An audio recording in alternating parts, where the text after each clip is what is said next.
Okay, welcome back, everybody. Um, Thank you for those that did the homework. And so we're going to continue on. And so hopefully we're going to totally wrap up vagus nerve and then start moving on to all of the other interesting, fascia and lymphatics and all that good kind of stuff.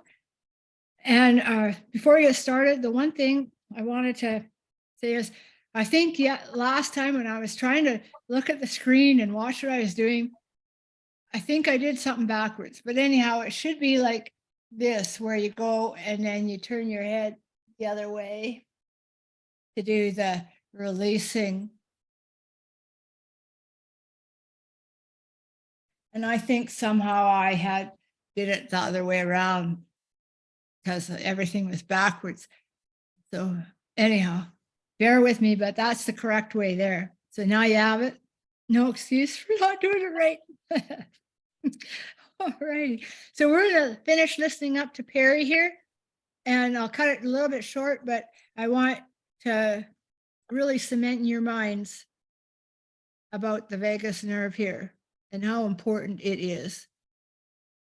And now I'm not. Do we just go enter? Like, how do we make this stupid thing play? Oh my God. Just when I think everything's so great, and then it does some sort of hooker rookie for me.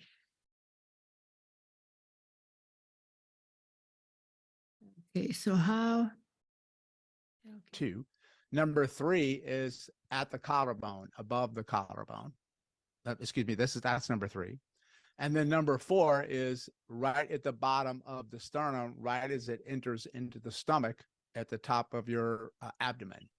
So those four places, the vagus nerve can get twisted, turned, kinked, poor blood flow, and it chokes off the tone in either one of those places. And I'm going to tell you now, if you look at the average posture that a human being assumes today, you choke off all four of those places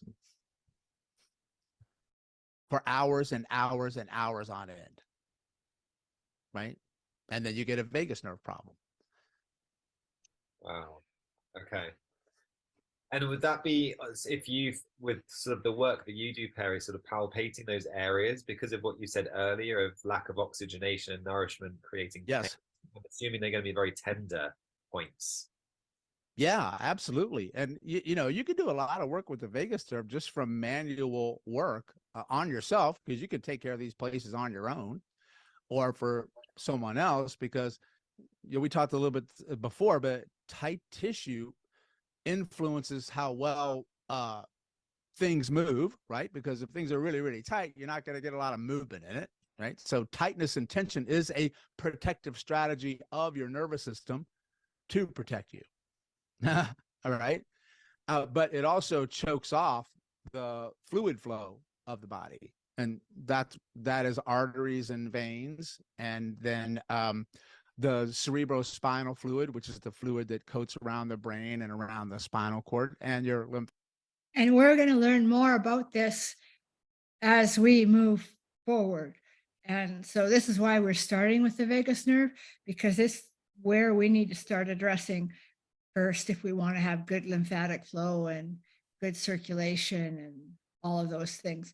And then we'll kind of bring it all into play. So if we think back about how we identified tension in the horse pictures by how tight the skin was to the elements, then it brings way more understanding about all of the things that have gone awry because tone has been lost.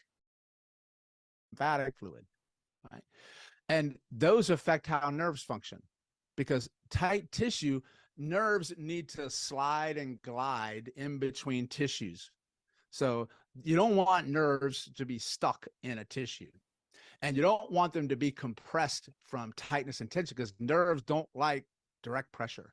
They like to slide and glide and move. That's why techniques they teach in physical therapy called nerve glides, gliding a nerve, helps you feel so much better, right? And nerves are really freaking long, and they're all interconnected. But when you have excess tightness and tension, you tighten tissue, but you decrease the flow of blood to a nerve.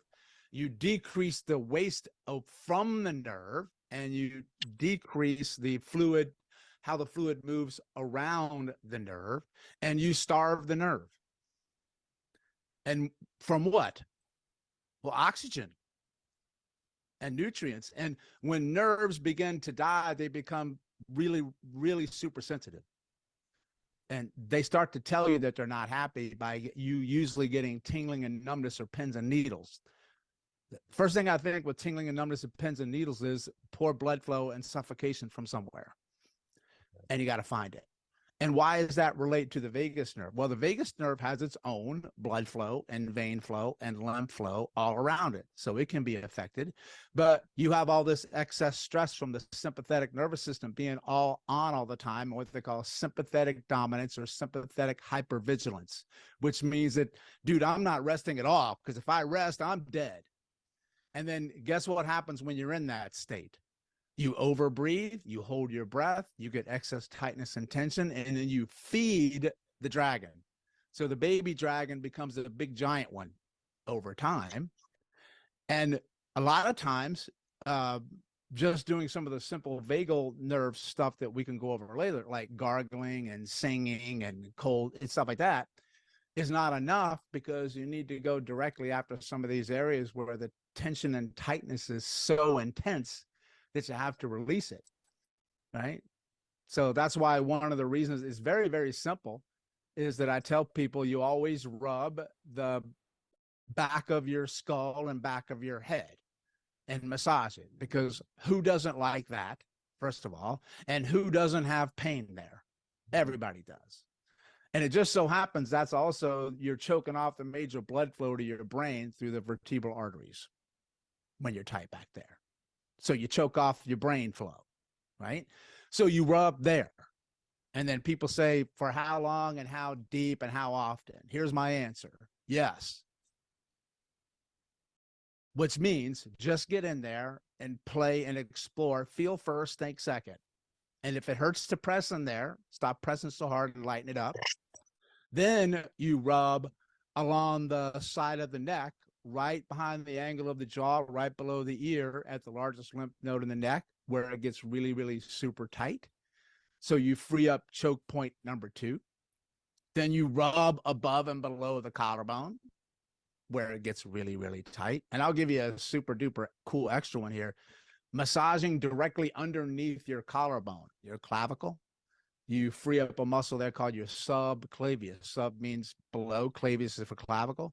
When that muscle gets super tight, it'll clamp down on your vagus nerve like there's no tomorrow.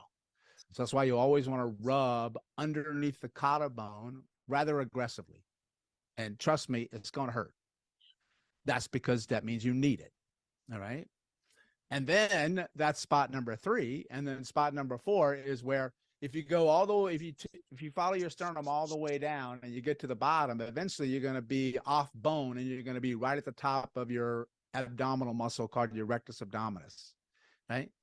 And then there is a spot where your rib cage kind of changes angles, right? Like at the bottom, and then it kind of angles down like an umbrella. Just rub all up underneath at the top of your abdominal muscle, more so to your left-hand side, but I want you to do both, but more on the left-hand side, because that's the side where the stomach is, and that's where the esophagus drops down. And that's probably the number 1 spot where people get a lot of tightness and tension. And you do that, and you do it all 4. So if you do massage the back of your head, massage that part of the neck behind the angle of the jaw, massage the collarbone, and massage down there, and then you do some of the stuff that we're going to tell you later, you're going to have a completely different response, and you're going to feel super good. Beautiful. Okay. So it feels like posture and like you said earlier, that I'm sure we'll dive into much more detail on, sort of movement, whether that's movement from doing diaphragmatic breathing, whether it's doing some of this kind of manual work, or I'm guessing even just, you know, day-to-day movement. Moving your body is paramount here. Yeah. Playful movement is even better. Yeah. But not the movement where you feel like you have to follow a rigid program or, because that's very stressful too. A lot of people get so stressed about doing a movement right that it defeats the purpose of the movement, right? Or they simply do too much volume and they overload the system. Because you have to remember that a system is overloaded with stress and it is maladapted to stress, can't tolerate a lot of stress. So you'll reach a place where you'll overload your nervous system and it'll stop making any changes whatsoever, and it'll just burrow into the foxhole and get worse. So that's why with movements, I like yoga is a really nice one to do. I mean, that's been proven to really help vagal tone when you get into that. Plus, you're reaching positions where and yoga pays a lot of attention to breathing, which is something that I really like about yoga. Talk about being ahead of the curve on understanding the value of breathing for a couple of centuries before science caught on, right? Right. But that's also why movement with other people and in groups or a community, because you're bonding and you have that social engagement with someone else and that support. That's also a reason why sometimes when I tell people you need to work with a personal trainer, not so much because they're going to tell you what to do, but you got somebody with you that can help support you and guide you along, and you don't feel alone. Because people that are not used to moving a lot, they get nervous with movement. And if you have pain when you move, that increases the stress response because you feel that you're going to get in pain when you move, right? So movement is key. But see, here's the interesting thing, man. I always tell people, play more. And what I mean by play, I say, you know what I mean by play, right? And if you look at nature already built in a way to help us develop engagement and movement and social interaction, and helps decrease that stress response. And that is through play, right? That's the number one way you can decrease the stress response. So movement is key. Breathing while you move is another one. Okay. So don't hold your breath when you move unless you need to do it to lift. I mean, if you got to lift, 500 pounds off the floor, you freaking hold your breath. You understand? But you should be able to breathe normally and easily and comfortable when you do any movements that's enjoyable for you, or with rehabilitation movements. That's one of the number one cues that we look for in rehabilitation to know is that, are you in a movement pattern or a movement sequence that is too far beyond your body's capability to tolerate it at a nervous system level? I'm not talking about feel the burn, no pain, no gain.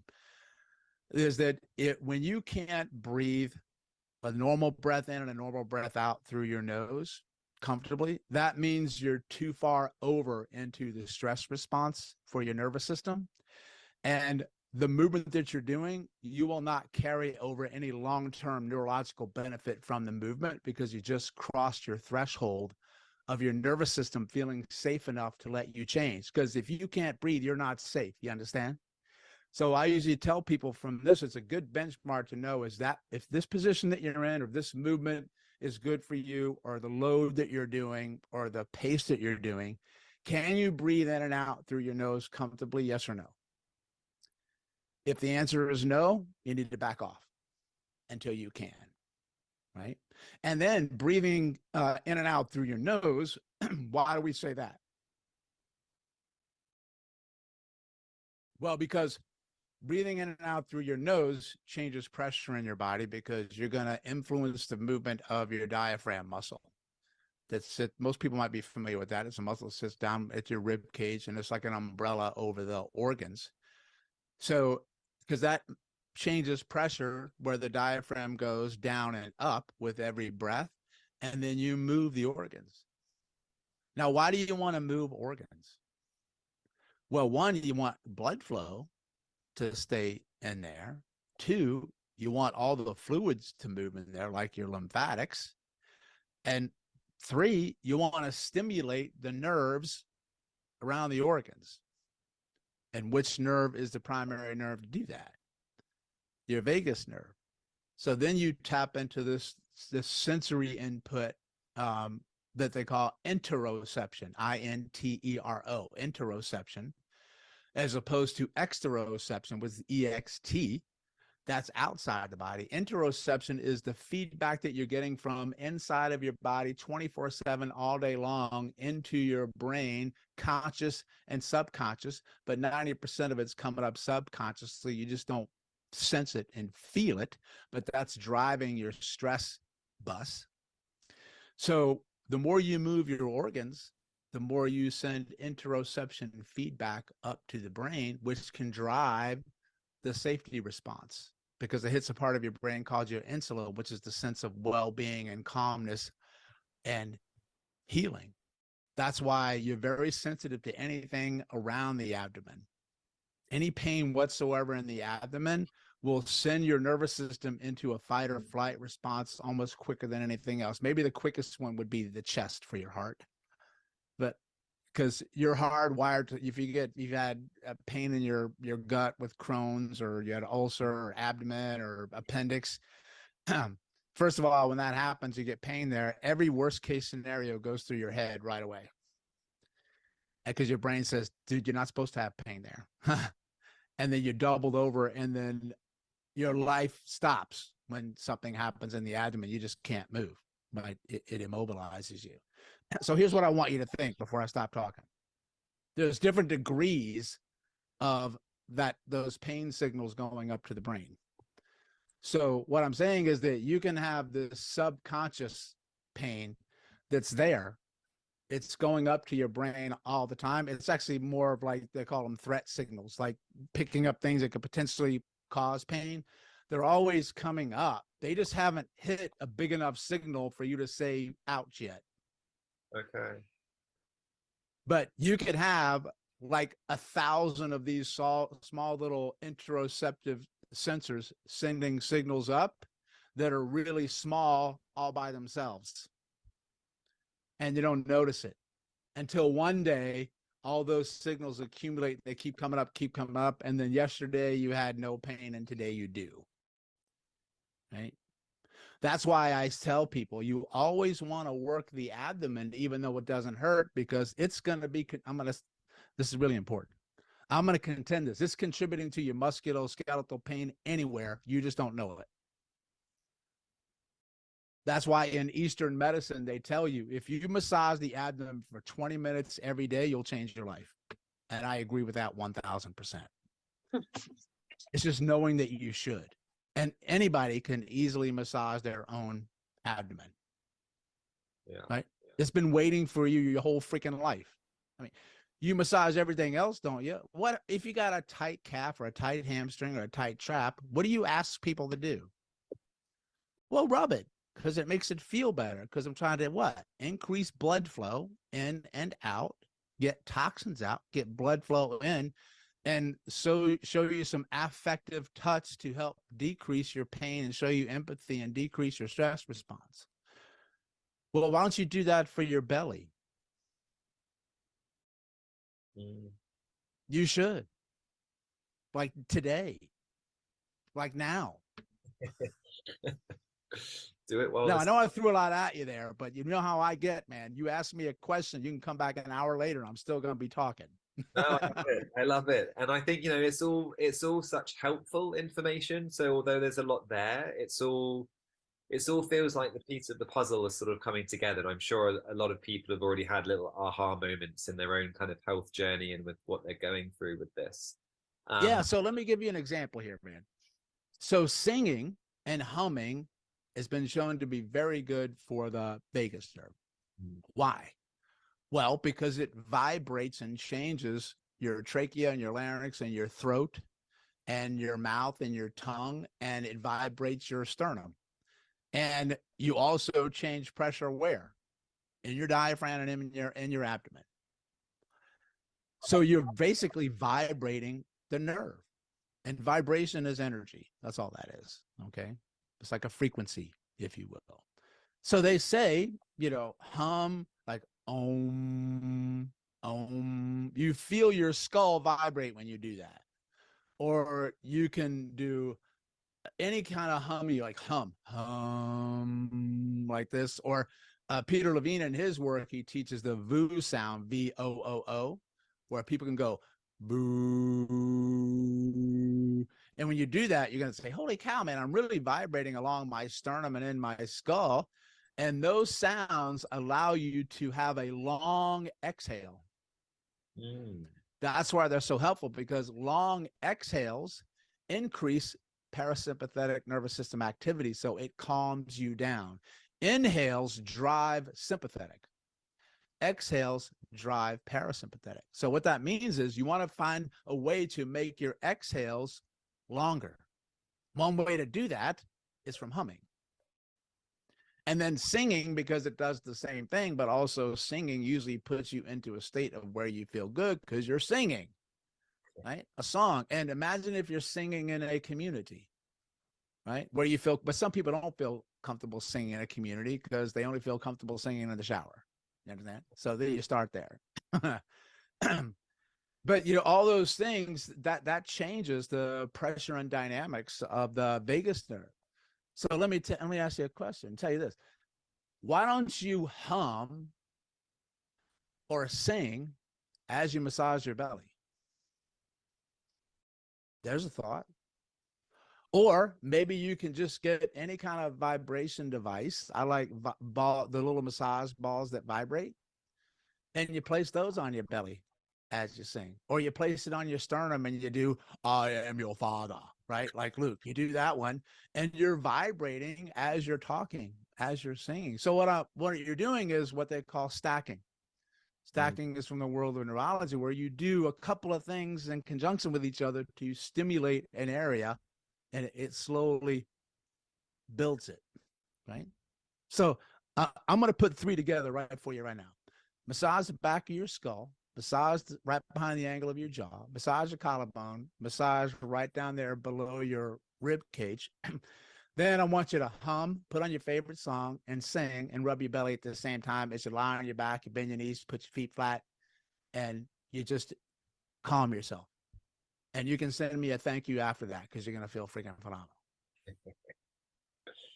Amazing. That's really helpful, Perry. I think, you know, these exercises for me are foundational. So the things that we can do to maintain health for starters. But I think I've heard you say it before, whereby if you're struggling with especially gut issues, but numerous other things as well, and you've tried lots of the typical interventions that are out there, but you haven't yet specifically worked on the vagus nerve, then this really could be kind of one of the key things people have been missing. I will agree with that 100%, because we kind of touched on it before, is that you're either in survival mode or growth mode. This is from Bruce Lipton's work, who talks about epigenetics. You can't heal when you're in fight mode, survival mode. You're only going to heal when you're in growth mode. Why? Because your body ain't got time to heal, because it's too concentrated on not dying. It's really hard to heal when you're dead. You follow? So it sets that priority, and it just gets caught in that loop. So if you're stuck in a state of sympathetic dominance, I want people to really listen to this. You will not heal. Hard stop, period, zero discussion. Because you just don't have the supply chain that you need to do so, because you're stuck in survival mode. So you have to do that first. So there's a sequence that I teach now. It's kind of like my little saying that I do, is that my number one task in the beginning is to calm the body, relax it. And I do that primarily through working with the vagus nerve. And they're finding the number one way to calm your body is through changing your breathing, paying attention. And I just kind of want to add in here as well. So if you have thyroid problems, hypothyroidism, you heal very slow. And so as we're going to learn as we move forward, how a lot of thyroid function is interrelated with vagus nerve function. And so I just kind of, while that was here, I wanted to draw attention to that. So there's probably a lot of different chronic illnesses out there that can be traced back to the vagus nerve. Into your breathing by just breathing, first of all, is a good start. Okay. So that's an easy one to do because most humans don't know about the diaphragm. Most humans don't know about breathing. Everybody listening to your show might, because that's their world. But if you go out into this thing called the real world, you'll see that 99.9% of people have no freaking idea what you're talking about. So remember, you're in a bubble here. Most people are just too busy going through their life trying to put food on the table and survive to look at this stuff, or they haven't hit a form of rock bottom yet where they have to rescue themselves to learn it, because medicine sure as hell ain't going to tell you about it. They're going to give you a pill, or they're going to cut it out of you, right? Which I'm not saying you don't need. It has its time and its place, but you do that as you breathe. How about you do that, right? So you calm the body. Then I move the fluids. And people say, what fluid? I'm like, you freaking name it. Yes, is the answer. But the primary one is blood flow and lymph flow and cerebrospinal fluid, fluid around the brain and the spinal cord. Then it's heal. Calm the body, move the fluids, heal.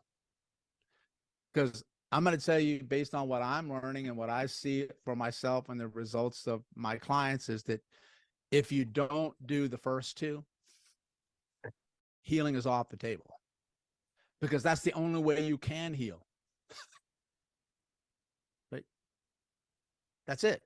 So just start there. And that's why a lot of people who have been trying a lot of therapies and doing all these different things, first of all, they're stressed because they're doing so many different things. And I've noticed that, there's certain type of individual personality type wise, the type A, the controls, the drivers that, I ain't got time to bleed kind of thing, right? From the Predator classic, Jesse the Body Ventura line from Predator. So if people think I'm off my rocker, watch the movie, you'll see the reference there. But just like I don't have time to rest. Those are the people that need to do this work. And when they hit rock bottom enough and they do the work, they overdo it because they bring the same traits that made them successful, that got them sick, to their rehab program. And they're all about, tell me how many to do. Tell me exactly how many reps. Tell me how often, and blah, blah, blah, blah, blah. And I'm like, dude, you got to step away from the edge of the cliff, right? You have to calm them. And this is why this is really important. This is why the manual work that I told you is so important. It's very difficult for people to walk themselves off the ledge on their own by telling themselves that they need to do it.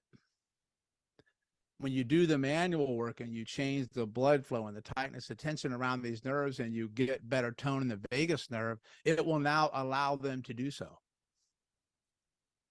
Because there's no thinking involved with that one. They just massage and then they breathe. And sometimes that's all people need. It's just a few things like that. And then they make such huge strides and differences. Okay.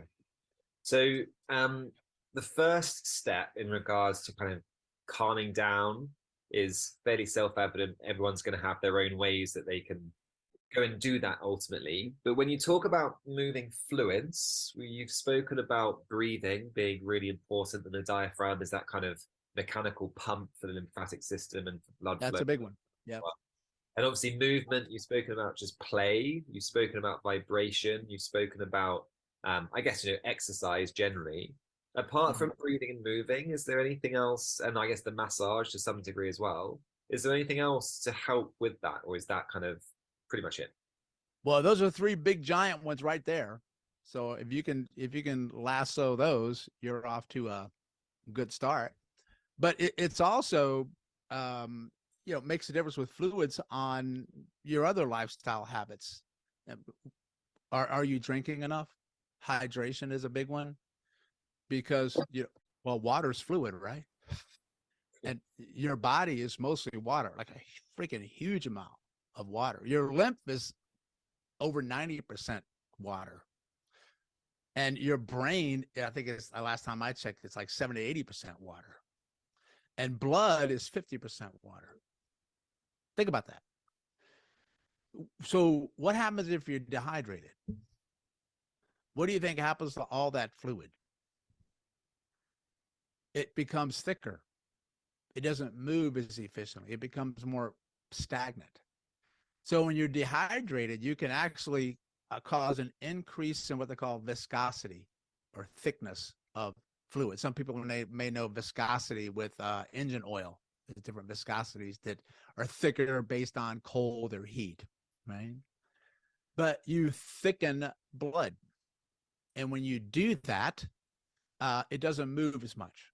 And it takes more pressure to move it. It takes more pressure to move the blood. Well, what does the body need to move blood? What kind of pressure? Blood pressure. So it increases heart rate. It increases blood pressure to move the thick fluid. So you put more of a stress on the actual system that you have. And now you have poor vagal tone, which is not able to lower your heart rate. So then you're stacking one on top of each other. So I tell you, if you're dehydrated, nothing's going to work. Even my vagus nerve stuff ain't going to work. But why? Because you're not giving the cells what they need to actually heal themselves. Right? And so that is huge, is hydration, a big one. And I will agree with that 1000%. Most of the time, we are not hydrated well enough. Every time we drink a cup of coffee or a cup of black tea, we are actually dehydrating ourselves. So I think if we were to do that calculation, 1 cup of coffee is like removing 3 cups of liquid from your body. And so you probably don't notice it because you've gotten used to existing in a dehydrated state.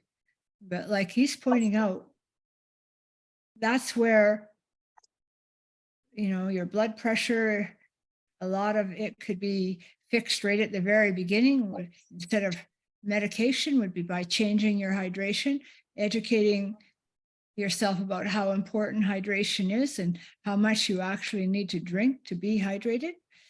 And as you age, I know from my own personal experience, you do not hold on to the water the same way as when you were younger.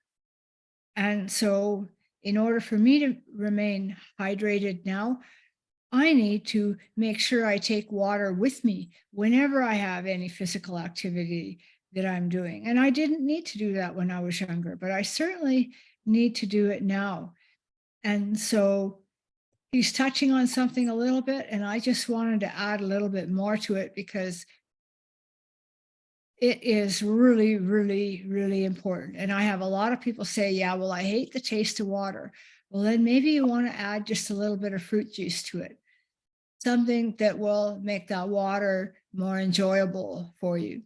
You don't want to be drinking carbonated water because that carbonation process creates an acid. And in order to reduce that acid, your body has to steal calcium. Well, you don't need to lose calcium from your bones, and you don't need to shortchange your circulatory system of calcium either, because calcium is a major component in having a good, strong electrical function to your heart. So we want to think about the ways we can hydrate ourselves and make sure we can make it part of our everyday life, and be prepared to boost it up as we age, because as I've discovered, it's certainly necessary. That's probably one of the number one things that I tell people that they need to pay attention to. And then also, getting that, once you have that, getting that movement in motion in the tissues and moving in different ways that you don't normally move, to put tension on tissues that they probably haven't been in a long period of time. Right. Yeah. So getting better from movement really is not magical. First of all, it's knowing that you should move, but it's moving more of yourself more often, more ways, more environments. Just move in different places that you don't normally move in different ways that you don't normally do. That's why walking backwards works so great for people, because their whole life they walked forward. And then all you did was just change it up and walk backwards, and your brain and your nervous system is going, holy cow, man, this is like a little bit different, right? So you're using different things, and it changes up the body and inspires the nervous system, and Now you know. How about you walk backwards as you breathe in and out through your nose and you hum? Holy cow. I mean, that's going to help your back like crazy. It's unbelievable. I mean, that's And also one thing is nutrition too. Sorry. Nutrition, like clean up what you stick in your mouth. A lot of fluid flow issues and blood flow issues are metabolic issues. So when people have chronic inflammation or they have pain that migrates all over the place, it's usually a metabolic issue. That's why diabetics are a hot mess, or people have, metabolic X syndrome or have glucose issues. So when you have metabolic issues, you're going to throw your whole body systems into a tailspin. And one of the best ways that you can try to take hold of that is by harnessing what you stick inside your mouth right there.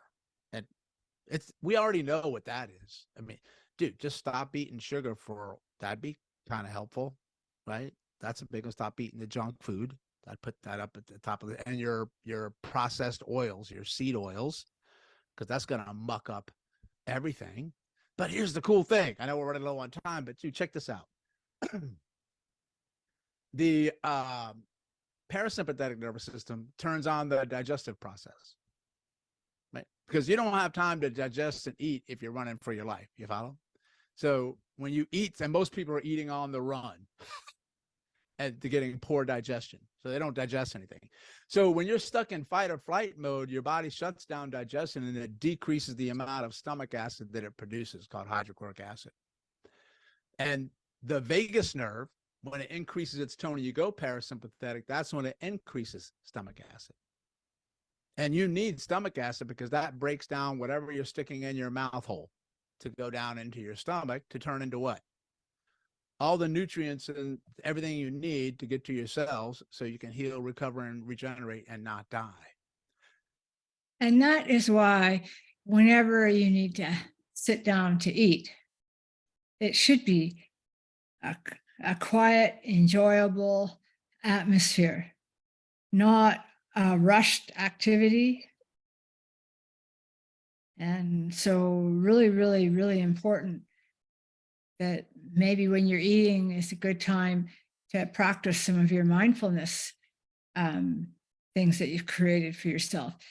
Maybe it's a really good time to sit outside and read a bit of your book and totally take your time eating that food.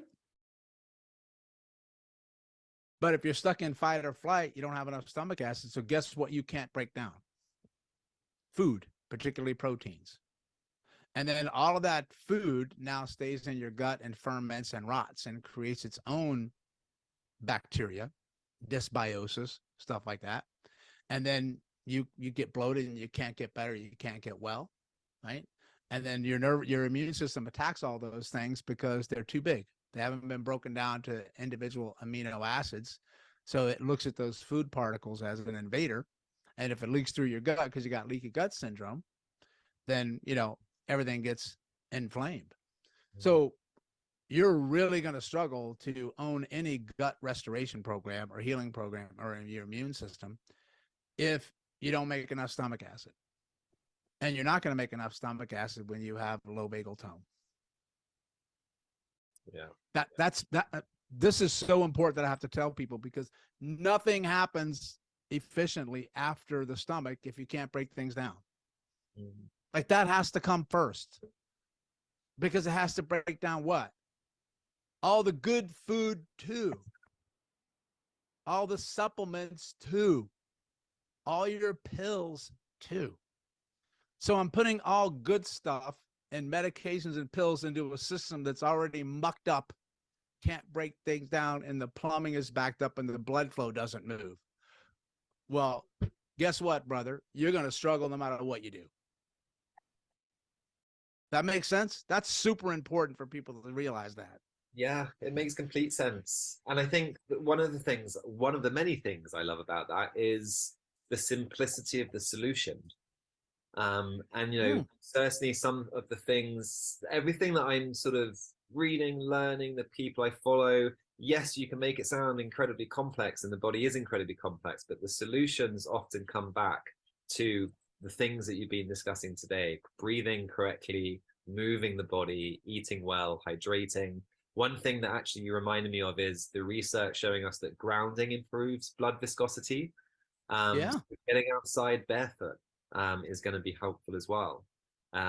So yeah, it's fascinating what we come back to for all of these different sort of issues. Well, effective things don't have to be complicated. Humans like to make it that way because they're feeding their own ego, right?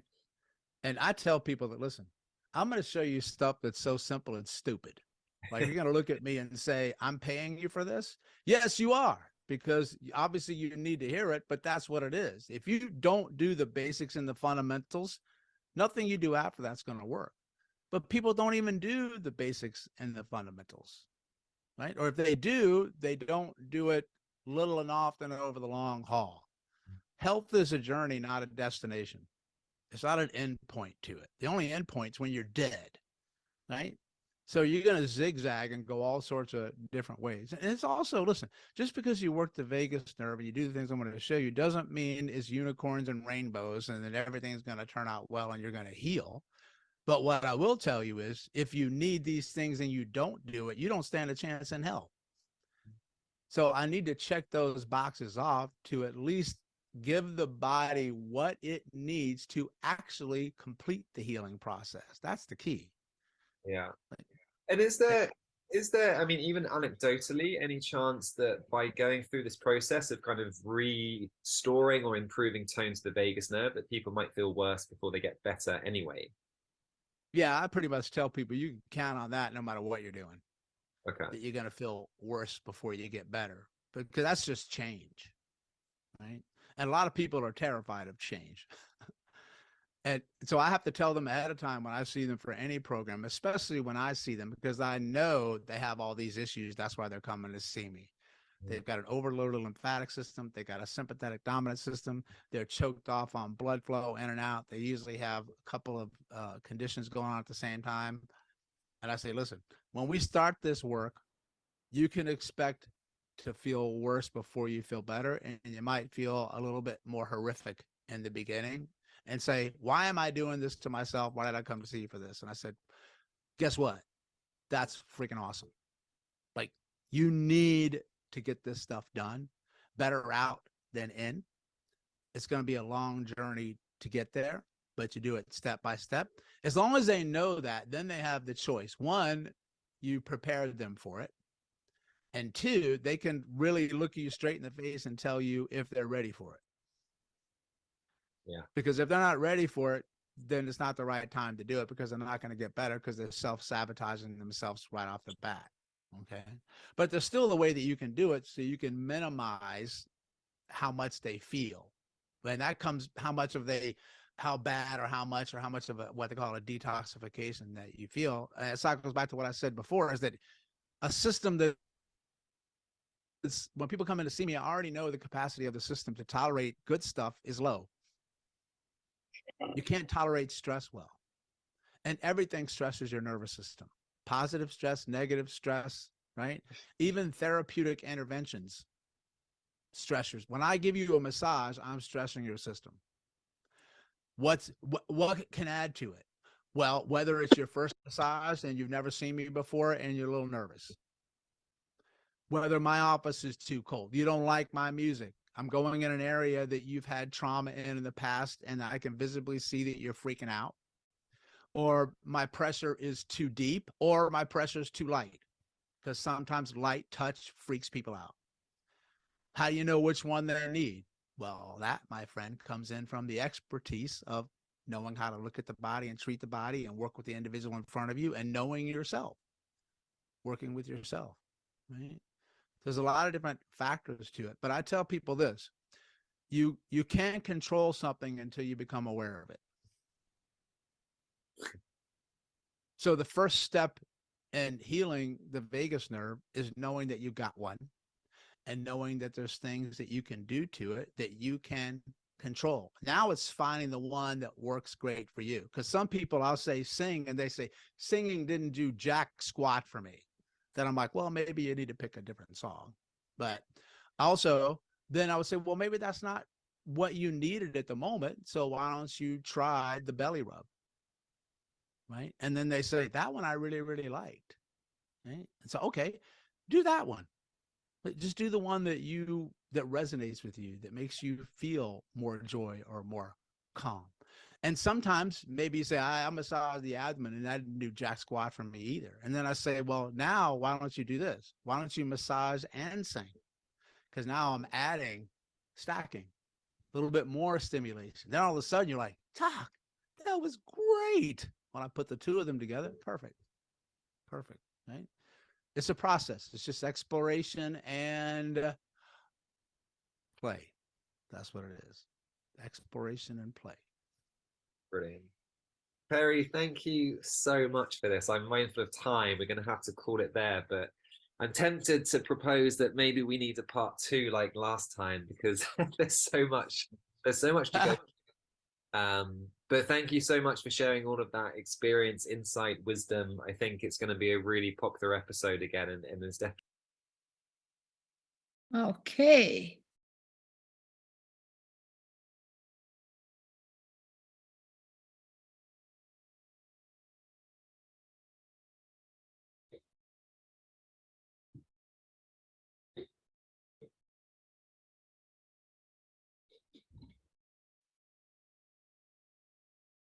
So, what did you think about Perry?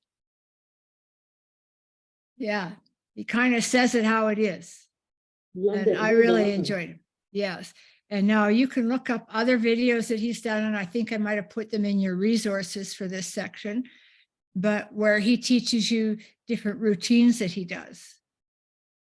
And so you can go further. So right now we are going to hit on 2 other little experts here that do a bunch of different things, touching on stuff Perry talked about. So this guy is the voice guy. The singing athlete. Can you hear that? The vagus nerve. It is a fascinating nerve. It controls everything in your larynx. It controls your constrictors of your throat. It controls a part of your diaphragm.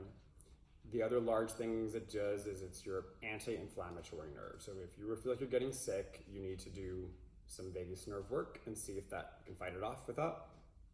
It is also your anti-anxiety nerve. So it is the thing that keeps your heart rate calm. So if you are a person who gets palpitations or finds your heart rate racing, start to get really sweaty before you perform, cold hands, cold feet, that's all a vagus nerve issue. And there are ways you can talk to the nerves. So I'm just gonna, in this little section, show you 5 options. There are more, but this will just be something to start with. So the first, we're gonna start with the ears. So there is this little part of your ear here. It's called the cymba, like symbol, not like the Lion King, right in here, C-Y-M-B-A, and it's that thing. So I'm just gonna take my hand down and put it back. It's this area right there. It's over this little ridge right there.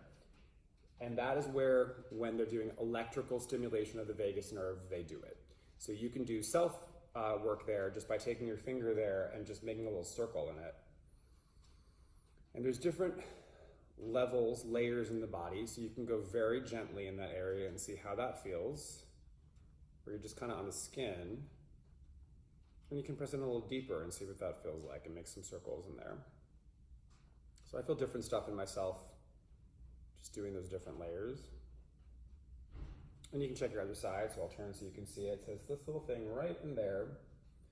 And then you just do the same stuff. So you start with a light circle. And you can press in a little deeper and see how you respond to that. So what you're trying to check with these drills is your heart rate, your breathing, and your sort of emotional response to what's happening. So it also goes to the posterior ear canal. So you take your finger this way with the fingernail facing me, and you put your finger into the ear, and you press into the back wall of the canal. And you're making a circle again, and you can go light, or you can go stronger, Seeing what the response. And so he hasn't mentioned it yet, and I can't remember if he does. But what I want you to be paying attention to when you're doing these things is the saliva in your mouth. Are you having an increase in saliva? Because that's, a parasympathetic response. Or is your mouth going dry? And so we want to make sure we stay in a state where we are increasing our saliva, or our throat feels more relaxed. Our breathing is more easy and balanced. So when we're doing these little things and we're trying to feel, those are some of the things that we're feeling, and we're looking for the other physiological response. Is like on the other side, same thing. Take your hand there, go into the ear canal, you push into the back of the canal, and we're making that same circle both ways, and different levels of pressure, seeing what you respond to. And the other thing that is used for this a lot is vibration. So if you have a Z-Vibe, electric toothbrush, whatever you got, you can turn it on. So when I am doing my Simba, I will take this little square part right there and put it right into there. And I feel an immediate relaxation response when I do that. So I can feel my breath changing as I vibrate that part of my ear. I'll do the other side.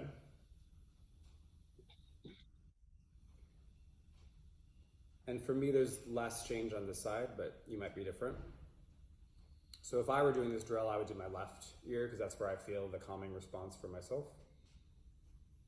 And then you can put it in your ear. So I usually use the handle part when I do this, because this can be a little rough on the ear. So I stick it in and I push into the posterior wall.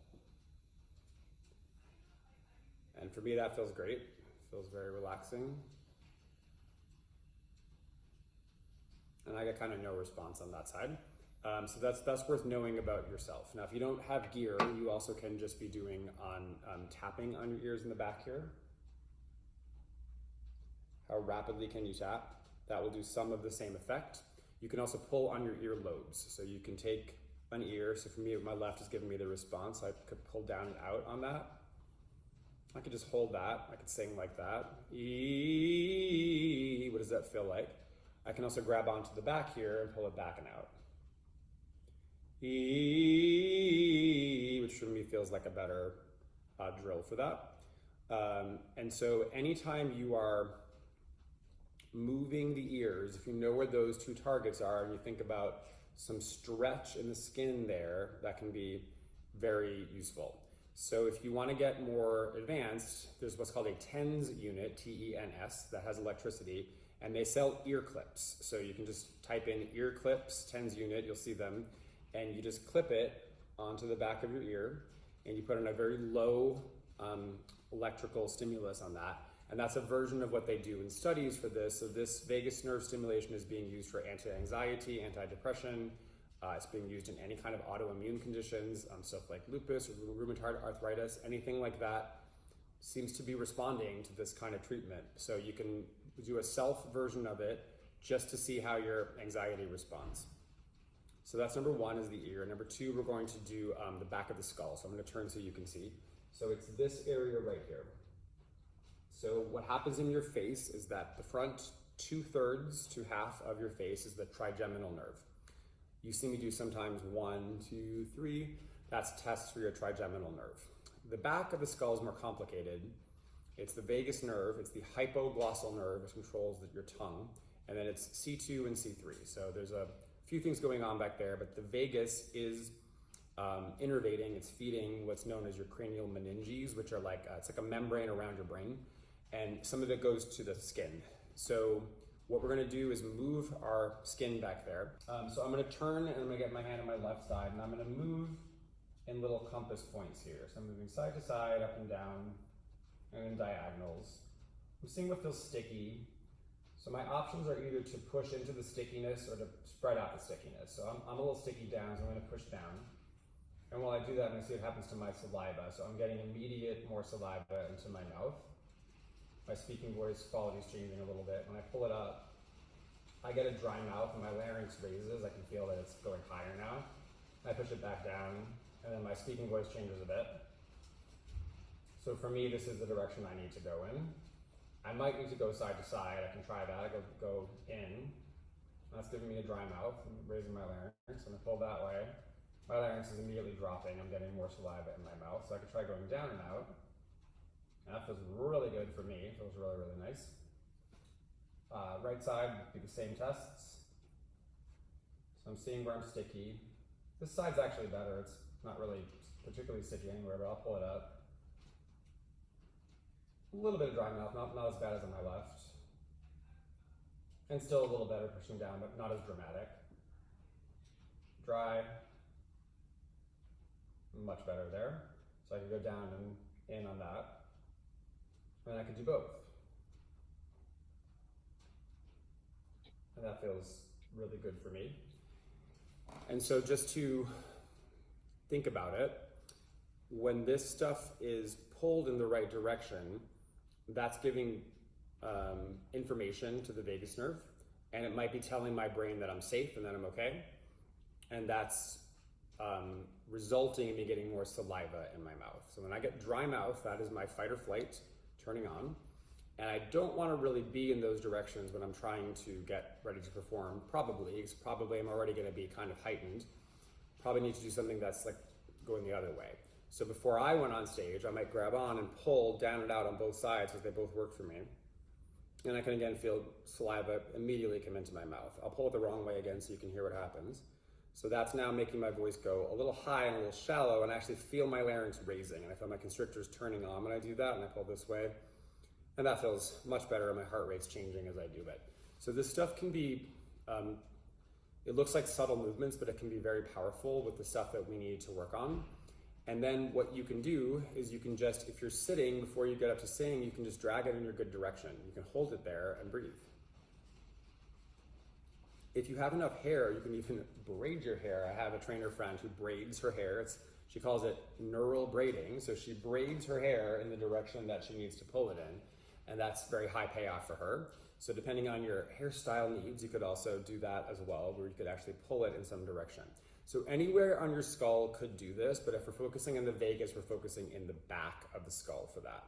So the third thing that we need to think about is the area right under our skull. So the vagus, it leaves your brain at C1, which I'm going to turn so you can see it. It's this little hole right there. So C1 is your first cervical vertebrae. It is the only one that has no spinous process. That's the bumps that you feel on your back. It doesn't have one, so it's kind of like a little space you can feel in there. So before we do anything else, you're going to take both hands under there. You need to come right into this area. And once you've got that, you're going to dart your eyes around the room. And you should feel muscles going under there when you do this. So your vision is supposed to control your suboccipital muscles, which is where we are right there. So on me this morning, what's happening is that my right side's fine, my left side's a little sleepy. So I'm just gonna tap on my left suboccipital while I move my eyes around to go, hey, wake up. Wake up that connection. So when my vision moves, I'm supposed to be getting a responsive muscle back there. So we're going to take advantage of this eye connection to this area in this drill. So we're going to create a stretch in C1. So C1 is supposed to, it's supposed to be not pushed this way because that starts to squeeze the posterior part of it. And that is what I see some of you do when you sing. I see postures that look sort of like this. And that starts to create a compression in C1, which is going to reduce your vagal output. You will not get as much vagus nerve information to your diaphragm, to your visceral organs, to your pelvic floor. That will be disturbed by that physical habit. So we're going to interlace our fingers. We're going to put them on the back of the head. I'm going to turn a little bit so you can see how much I'm moving. And I'm just going to go like this. It's really very small. I'm just tucking my chin down. But I feel a pool of saliva in my mouth immediately as I do this. And if you're finding this hard to find, you can lie on the floor and do this or go against a wall. So I got a wall here I'm just going to show you. Sometimes this is a slightly hard thing for your arms to just maintain. So you can go like this, or imagine I'm lying on the ground. I can just do this on the floor like this. And once I've got that, I'm gonna come away again. So once I've got this position, I'm gonna check 5 things with my eyes. I'm gonna look to my left with just my eyeballs. and I'm getting dry mouth immediately when I do that. And you can hear my voice getting a little shallow.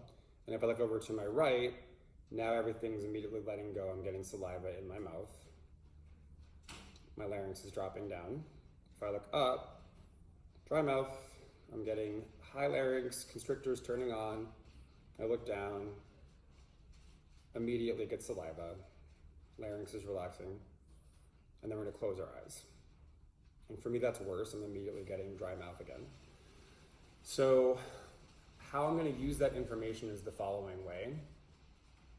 If I'm singing and I'm trying to stay relaxed, like I'm finding the singing very stressful, if I was looking out in this room, I would just look 2 degrees below neutral for me. I'm not looking at the floor, I'm just looking down a little bit.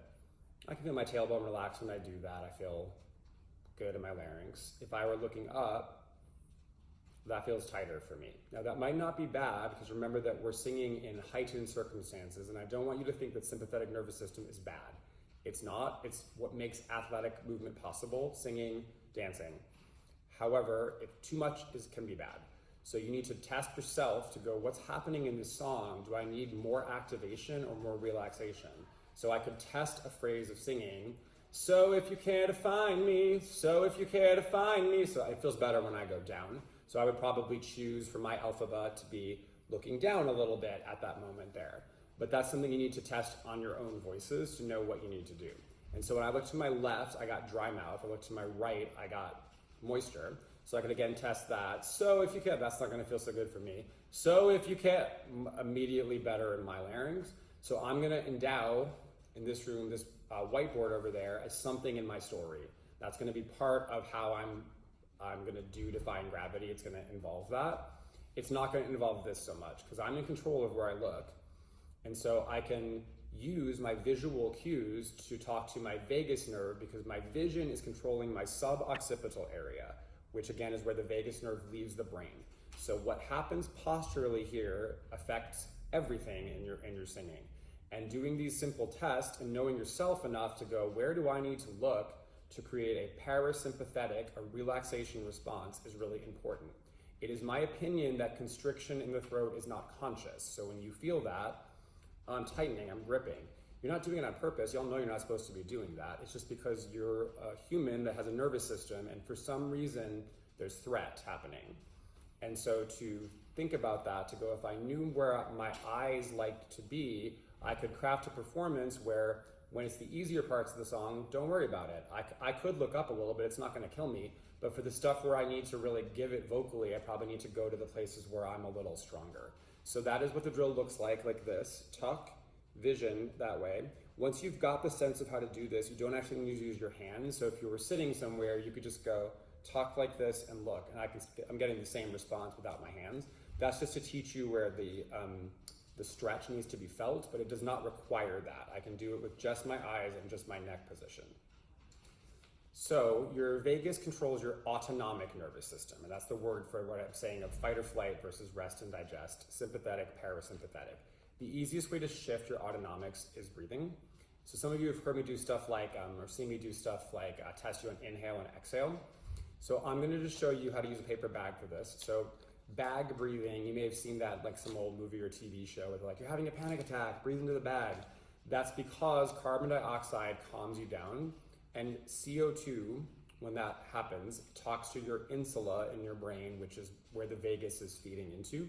So you can create autonomic change, like why am I freaking out? Why is my heart racing? Why am I pouring sweat? Just by having a paper bag like this. So how it needs to work is it needs to go vertically like this. You're gonna seal it over your mouth and your nose with your hands, and then you're gonna breathe in and out through your nose. So it looks like this. You get it on, seal, and breathe.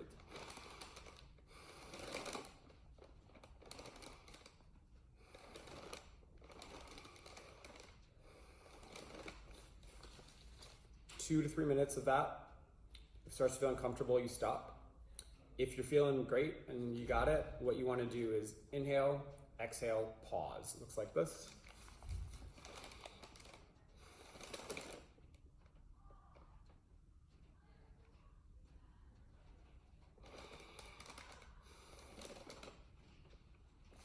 Etc. So I'm pausing on the exhale. I'm letting carbon dioxide be recirculated in this bag. So carbon dioxide leaves your lungs when you exhale. It also opens everything up in your body, including your brain. And so it can make you clearer thinking, it can reduce anxiety, it can increase flexibility. So my flexibility increases after I bag breathe. It can also just reduce global sympathetic tone through connections to the vagus nerve, because the vagus controls a portion of your diaphragm. So it's anytime you're working with breathing, you're also working with the vagus nerve. And So I want to add here as well. So when you are hypothyroid, you're missing a necessary component to be able to utilize the carbon dioxide. And so that's why it becomes really difficult to sort out the vagus nerve stuff versus the thyroid stuff, because a lot of the vagus nerve for going into the parasympathetic requires carbon dioxide. And then when you're hypothyroid, it prevents that from happening. And so the two become quite interwoven, and it becomes really difficult sometimes to sort them all out. And I can talk about that because I deal with both. And so while I'm thinking about it, and he brought it to my mind, even though we're going to talk about thyroid later on, just in case I forgot to mention it, I want to mention that here. And the fifth vagus nerve thing is about where the nerve goes. So it goes from your brain stem, which is right in here, to your pelvic floor. It is your longest cranial nerve. Vagus means wanderer in Latin. Does not mean Las Vegas, which would be so much more fun. But it means the vagus nerve wanders through the entire body. And so there are a few key places that you can talk to it. And because it talks to your organs, it is better to work through the front of your body when you are trying to affect vagal tone than the back. So we're going to start in the abdominal area. So there's 4 quadrants, 1, 2, 3, 4. So we'll start in my upper left quadrant. So the stomach, esophagus is right here. So what I'm going to do is just take my hand on it like I did with the skull. I'm just going to move it and see where it wants to move and doesn't want to move. So I have a long, complicated abdominal history on my left. So there's some places where it wants to move and where it doesn't want to move. Like it does not want me to press it down at all. So I'm gonna press down for a second and challenge this barrier in my skin a little bit. I'm gonna feel my saliva. And it's actually not bad. It's actually, I'm getting some saliva doing that. I'm gonna pull it up and away from that stuck thing. And that's not quite as good for me. It's a little bit drier. So I'm gonna push down again and just see what happens. I'm getting saliva now, so that's good for me. So then I would sing my scale pushing down. Ah, that's pretty good. I pulled it up. No, that's not going to be as good. I can already tell. So I can go through all my compass points, which means side to side, up and down, and diagonals on this quadrant, and be curious about places that are stuck. So I'm stuck down. I'm also stuck down in, so I'm going to hold it down in and see how that goes for my saliva. That's pretty good too. That feels even better for me. So that's along the line of my external obliques. It might be partly because of that, but it's also probably talking to my organs a little bit in this area.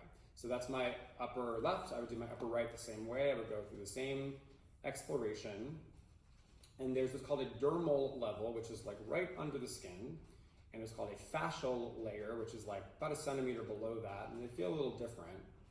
And you can even push farther and push kind of hard again into the muscles and almost into the organs.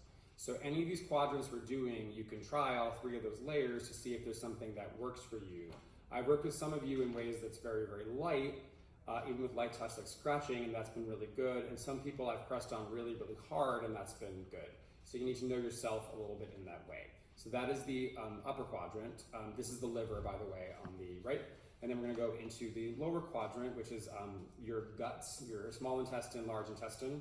So the large intestine goes kind of around like that. So you can just do the same stuff down here and be curious about the motions.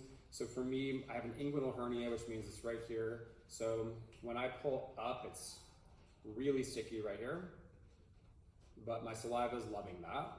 So I could try singing. Ah, and my breath went lower when I did that. I could feel expansion in the zone that I wasn't feeling before. And that's much better in my breath. If I push down, That's almost like borderline uncomfortable in the scar for me, and that's drying my mouth out. Let's see what my voice does. Yeah, it's not gonna work. So I also need to try my diagonals. So because I've worked with the scar, I kind of know a little bit about it. So when I pull out and up, like this way, that feels good. And I got air down there that I wasn't getting before. So on my right side, I have a lot less history over there, so there's just not really like that much going on over there. It's kind of all pretty equal. I could try pulling up and out and just see. Maybe a little drier, not major. Push down. Not really anything going on for me over there, so I'm going to skip that one. And then this one is right above the pubic bone. So this is, when this is palpated by someone else, the hand goes this way, but because of the way human hands are, you can't do it like that on yourself. So you're going to go that way.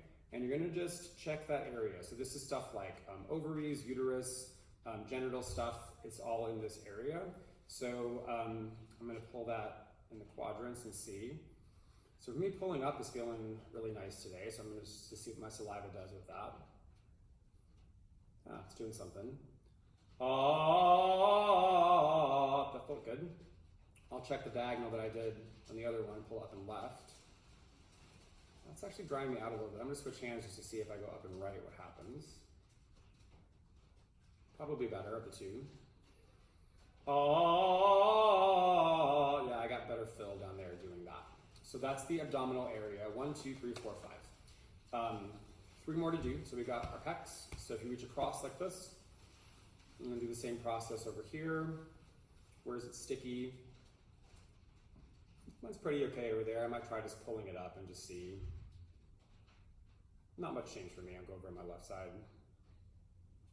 So more going on over here. It's a little stuck in, so I'll push into that.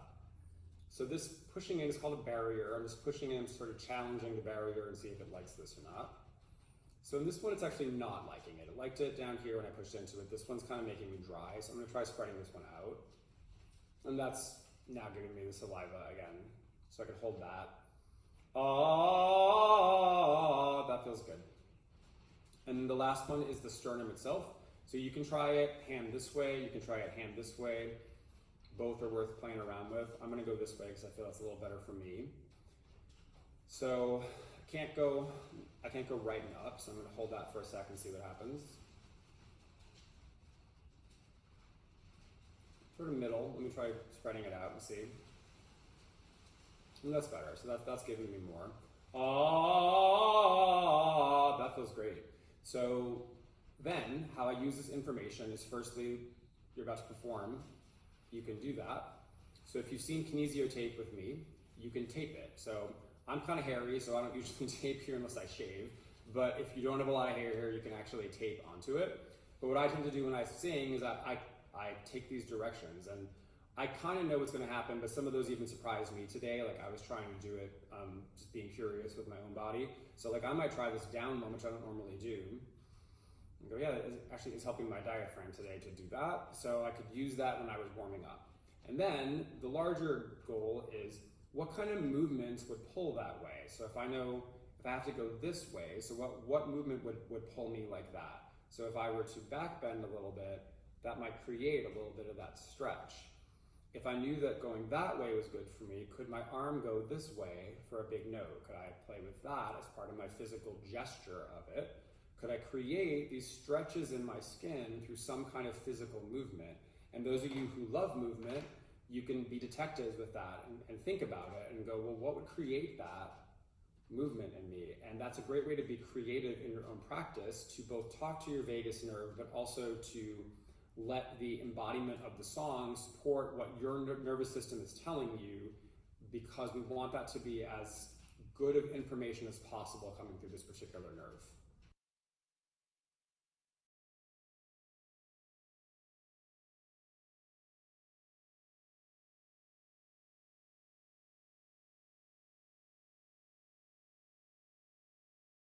Okay. And so then we're just going to quickly look at this one, because she has a different little way. And like I keep saying, you need to find the ones that work for you. And in regards to the stuff that we just looked at from Andrew, you could use that to help you on your journey to bring you back to your parasympathetic state. So maybe you're out doing something with friends and you notice that you're just not as in a good a space as you were. So maybe you can just kind of play with some of these different little things and feel and work away to bring yourself back. And I really like that he uses his voice because that's a really easy way to hear and feel that there's a blockage or things aren't working quite as well there as they could. And so here we are. Hello, Earth citizens. In this video, yes, I'm doing fine. And the other function of the vagus anti-stress response in your body. Now, remember I said your vagus lowest and thinnest. Can you guess where that place is? Your belly button. So in this routine, I'm going to show you how to activate the vagus nerve that is surrounding your intestine. Are you ready? First, sit in a chair comfortably. Place your feet flat on the floor, parallel, never crossing like this or toes pointed out this way. Feet flat on the floor, spine straight. Tuck your chin slightly inward. Relax your shoulders and first, tap your abdomen. So tap your lower belly underneath your belly button first. So tap here. Tapping here will first open up that area so that we can stimulate the vagus nerve. All right, let's count to 30. 1, 2, 3, 4, 5. Relax everything in your body, even your gut. 7, 8, 9, 10. 1, 2, 3, 4, 5, 6, 7, 8, 9, 20. Last 10, 2, 3, 4, 5, 6, 7, 8, 9, 30. Now place your right hand on your belly button and left hand above. So the upper half of your stomach, in between your stomach and liver, right in the middle of your diaphragm, like this. So you're tapping your belly button and then also above your belly button in your diaphragm. So here too, you might feel some pain, especially in your solar plexus right here in the middle of your diaphragm. It's okay. If you feel pain, just exhale out. Exhale here. Keep relaxing your gut. Don't make your body tight. Keep relaxing your gut. Let's tap here 50 times. 1, 2, 3, 4, 5, 6, 7, 8, 9, 10. If you want to, you can close your eyes to relax your body a little bit more. 1, 2, 3, 4, 5, 6, 7, 8, 9, 20. 1, 2, 3, 4, 5, 6, 7, 8, 9, 30. 1, 2, 3, 4, 5, 6, 7, 8, 9, 40. Last 10, 2, 3, 4, 5, 6, 7, 8, 9, 50. Great job. Massage your abdomen. And now this time, bring your hands like this, fists facing each other. And now gently twist your waist. Twist your waist. Like this, side to side. So you're essentially opening the midsection here. So you're twisting the muscles to open the midsection, okay? So twist, twist, twist, twist, twist, twist. You can feel your spine here too. Let's twist here 30 times.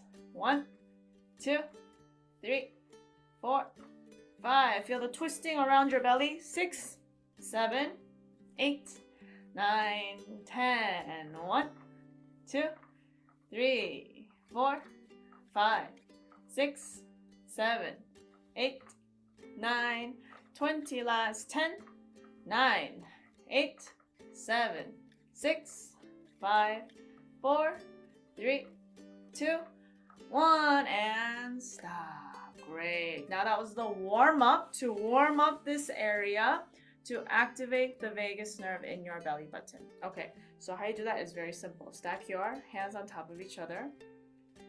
And whichever one is the dominant hand for you, have the dominant hand underneath. So if you're left-handed, have your left hand underneath. If you're right-handed, have the right hand underneath. And now with your dominant, your thumb and push it into your belly button. And then from here, make little pumps. Like you're assisting your palm to push with your thumb into your belly button. So we'll do this 30 times and then we're going to use both thumbs. Okay? So one thumb first. Relax your gut. Don't tense up and tense your shoulders like this. Keep your shoulders loose. Keep your gut loose. And absorb the motion of the thumb into your belly button. You can feel a rippling wave-like motion inside of your stomach. That is activating your vagus nerve.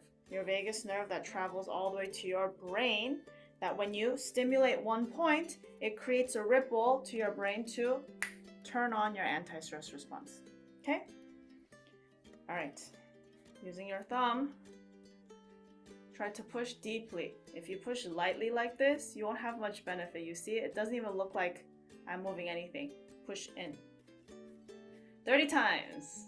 1, 2, 3, 4, 5, 6, 7, 8, 9, 10. 1, 2, 3, 4, 5, 6, 7, 8, 9, 20. 1, 2, 3, 4, 5, 6, 7, 8, 9, 30. Now both thumbs in here, and you'll feel a stronger movement. Both thumbs in, and use them as kind of like a stick to push into your belly button 30 times.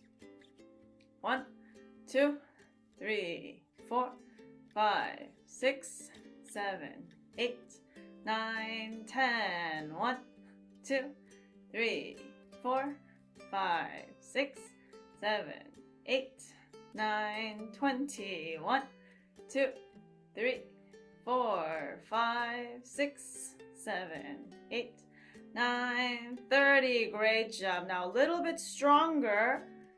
Get your two fingers like a peace sign and then together. And then now curve them in so you make a stick too. And then push it on your belly button like this. Now you'll feel even deeper inside, even deeper.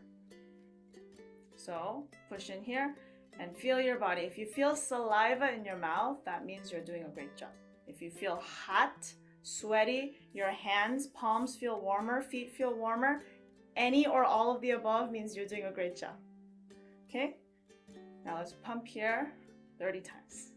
1, 2, 3, 4, 5, 6, 7, 8, 9, 10. 1, 2, 3, 4, 5, 6, 7, 8, 9, 20. 1, 2, 3, 4, 5, 6, 7, 8, 9, 30. Great. Now rest your hands on your knees, close your eyes. Feel your body. Feel the changes in your body now compared to before.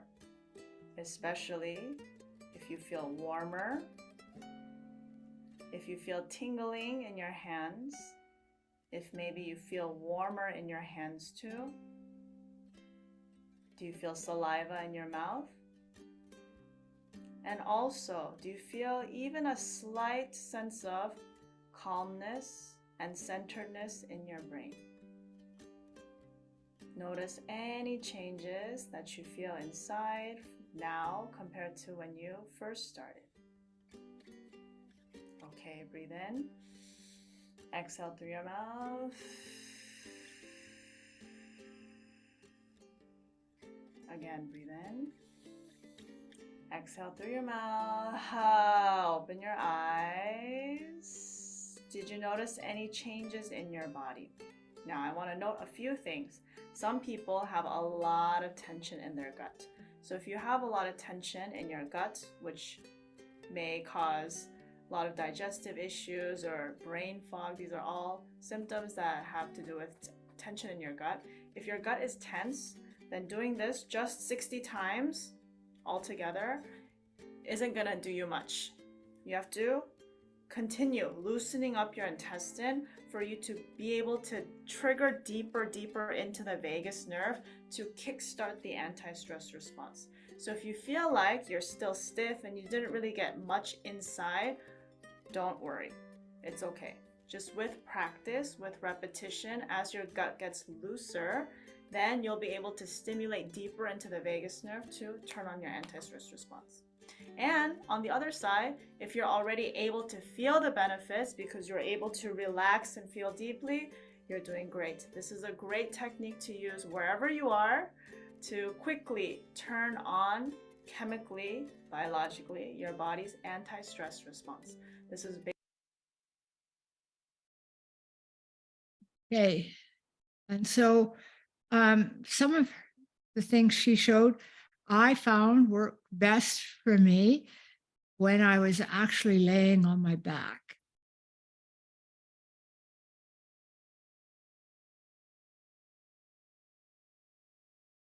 And now I'm just going to start this just a little bit. This is in your resources.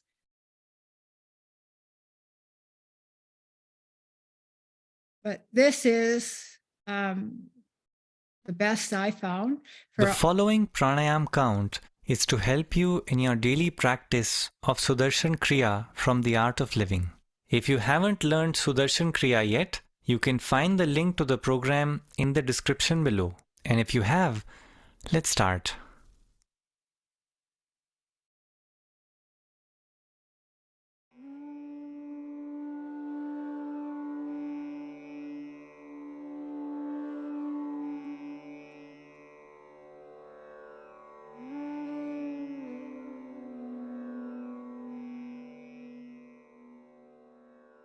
Let's get ready for the first stage of pranayam. Let's sit in Vajrasana, spine erect, thumbs on your hip bone, hands parallel to the ground in the line of the navel.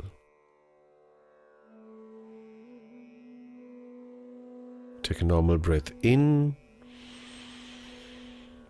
and let go. Take another deep breath in and let go.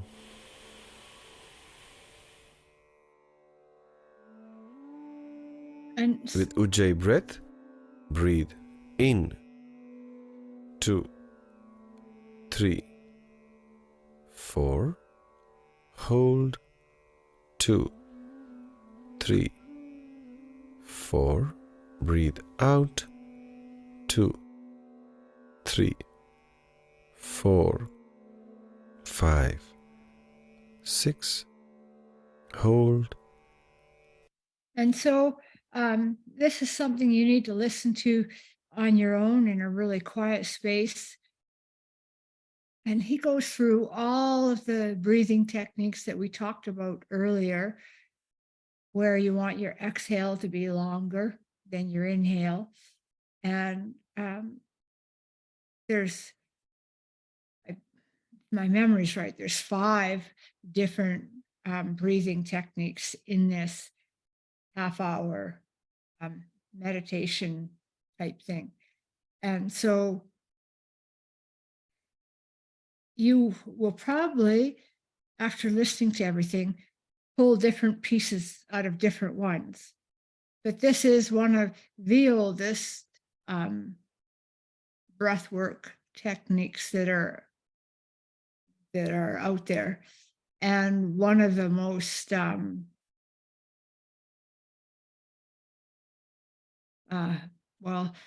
the most well-known for creating health benefits and changes in your sympathetic response and increasing parasympathetic. And so, yeah, so there's 33 minutes to guide yourself through a bunch of these different breathing techniques. And so that's for your homework for sure. And it's in your resource thing if you're wondering where it is. Okay. And so that brings us. So yeah, so 1, 2, 3, 4. Okay, so there's 4 different breath works in here. Now the Om chanting uses vibration, again, that we were talking about for vagal nerve stimulation. Okay, so then that brings us to the next section. And so in your handout, your module 4, an honest look into fear biology, horse and human. Lesson 3, the vagus nerve, improving vagal tone. So then that brings us to the questions. What are your takeaways from today's session? What did you learn about yourself today? What can you apply moving forward based on what you learned today? Describe the physiological changes in your body after performing the vagal tone exercises. And so they might be different depending on which ones you choose. And maybe after you choose some, you kind of incorporate. So maybe you add some of the belly rub stuff and some of the singing athlete stuff all together and come up with your own feel good, change your response solution. And so then your job then, once you've created that, is to think about, well, how do I feel right now? You do your little routine and then evaluate, how am I feeling? What are the changes that this has brought to me? And so this is all part and parcel of our journey to deepen our awareness of ourselves so that we can continually getting deeper and deeper and deeper.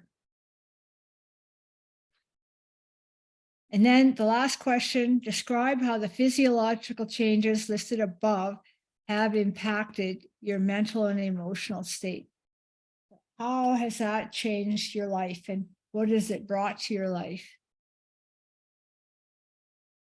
And so that's your homework. And then we're going to be moving on next time we get together to fascia, lymphatics, psoas, and the thyroid's relationship with fear. So yeah, so I'm pretty excited. All those things are big ticket items for me because I've all had pretty big experiences where I was humbled and taught a lesson or two. And so, yeah. And so before we kind of just like sign off, are there any questions? Oh, here, I better just, I'll do it. Yet. Okay. Well, while you're thinking, I'm going to stop the recording once I get it to listen to me. Okay, see everybody next week. We're on the